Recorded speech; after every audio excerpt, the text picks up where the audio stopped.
ভুলতে পারে না, মাপ করতে পারে না, এটাকে সহজভাবে নিতে পারে না। কোনো মানুষ যখন প্রত্যেকটা জিনিস নিজের গাড়ে নিয়ে নেয় তখন তার ব্রেইনের যেটা ক্যাপাসিটি এটা ফেল করে। এই জন্য আল্লাহ তাআলা বলছেন পারিবারিক জীবনে দ্বন্দ্ব থাকবে, সমস্যা থাকবে, বাড়াবাড়ি থাকবে, সেখানে বিভিন্ন রুচির মানুষ জমা হবে এবং অনেক অন্যায় আবদার করবে, তোমার সাথে অনেক সময় দুর্ব্যবহার করবে, তোমাকে ভুল বুঝবে, তোমার ব্যাপারে বিরূপ মন্তব্য করবে, কিন্তু সবগুলো তুমি কানে নিও না। আল্লাহ তাআলাই বলছেন তুমি এগুলোকে কি করো, ওয়াতাসফাহু, তুমি কিছু কিছু ভুলে যাও, এগুলোকে অ্যাভয়েড করো। ওয়াতাগফিরু, আর তাদের জন্য আল্লাহর কাছে ক্ষমা চাও, কারণ তুমি হলা পরিবারের লিডার, পরিবারের প্রধান। যদি আল্লাহর কাছে ক্ষমা চায় আল্লাহ তাআলা তাদেরকে সংশোধন করে দিতে পারে।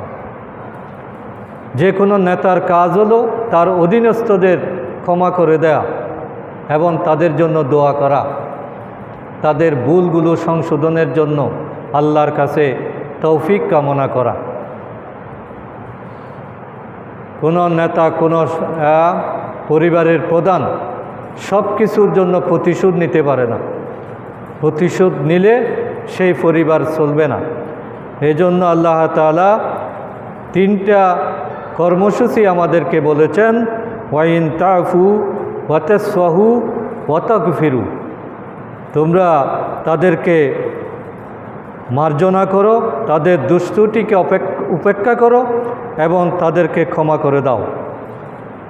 ফাইনাল্লাহা গফুরুর রহিম, কারণ তুমি মনে রেখো যে নিশ্চয়ই আল্লাহ হচ্ছেন ক্ষমাশীল, আল্লাহ পরম দয়ালু। দুনিয়ার সৃষ্টি সবাই আল্লাহর নাফরমানি করে, কিন্তু আল্লাহ তো সাথে সাথে প্রতিশোধ নেন না। কত নাফরমানকে তিনি লালন পালন করছেন, তার অক্সিজেন তো তিনি বন্ধ করে দেন না। কত আল্লাহর বিরোধী মানুষ আল্লাহ বৃষ্টি দিয়ে, আলো দিয়ে, পানি দিয়ে তাকে বাঁচিয়ে রেখেছেন, কারণ তিনি গফুরুর রহিম, তিনি সাথে সাথে অ্যাকশানে যান না।